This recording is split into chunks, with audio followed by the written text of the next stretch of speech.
Jeff Wittek is threatening to sue David Dobrik after the incident that almost cost him his life for a YouTube video back in 2021.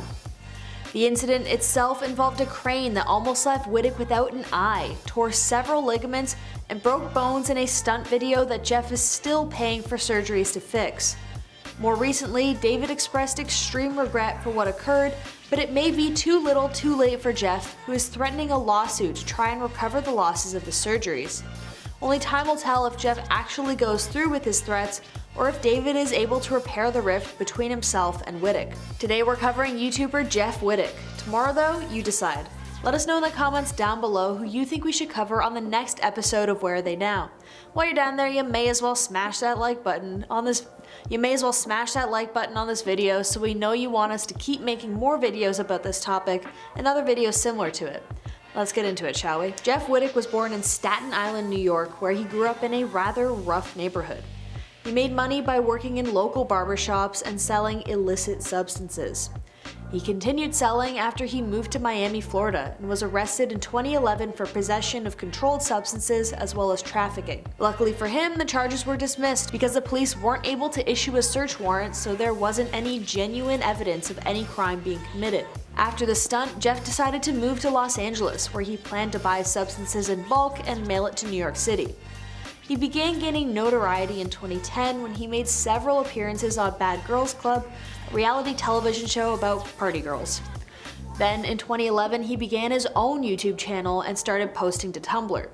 His content was hairstyling videos for celebrities like Mac Miller and Pauly D from Jersey Shore. Wittek's fame began increasing after his 2014 move to 1600 Vibe, a Hollywood apartment building that was basically a clout house that hosted internet celebrities like Jake Paul and Lele Pons.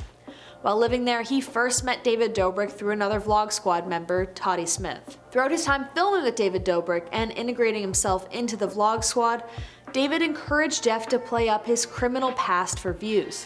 He encouraged Jeff to release his mugshot and develop his online persona into one that has a darker past. While working with David, he gained a popularity boost that allowed him to start an online talk show called Jeff's Barbershop in 2019. He eventually also gained enough popularity to become a brand ambassador for Old Spice. Then, in June 2020, the incident occurred. During the prime of David Dobrik's career, he was in a bid to up his own ante constantly, making his videos crazier and crazier to get a reaction from his audience. And so this video was David's first reality check as he orchestrated one crazy stunt that went way too far and forever changed Jeff Wittek. After the accident occurred, fans had no idea for months what went on, just that he was injured. There were tons of speculation, rumors, and hearsay before finally Jeff wrote in an Instagram caption that he, quote, got in an accident and broke my face and skull in a few places.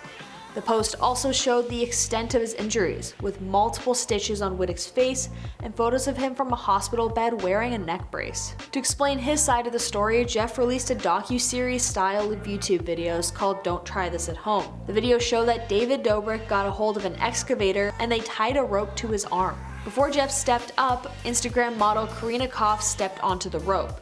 David operated the excavator and started swinging erratically. Karina got scared and showed it at him to let her down. Quote, "You take things too far always," is something we can hear Karina shouting before jumping back to safety. Next up was Jeff. The dramatic footage of Wittek swinging around the excavator, which appeared to be taken from somewhere on the shore, showed him flying around in the air at a high speed. The footage next isn't fully shown, but it seems that Jeff flew at high speeds right into part of the excavator. Next, a few clips show him face down in the water and a few Vlog Squad members screaming and running to his aid. Since then, Jeff has completed a total of 9 surgeries, with one still to go according to his Instagram, to try and heal from his injuries. It was revealed that he almost lost his eye in the process and his vision is forever damaged. Since the incident, Jeff hasn't spoken to David and he basically severed ties.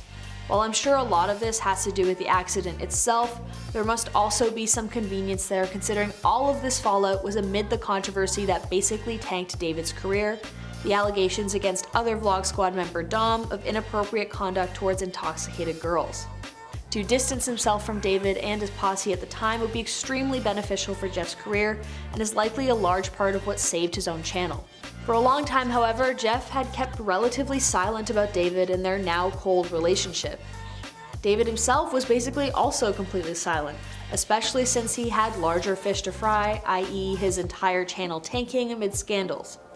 But very recently, David opened up about his feelings towards the incident on a podcast.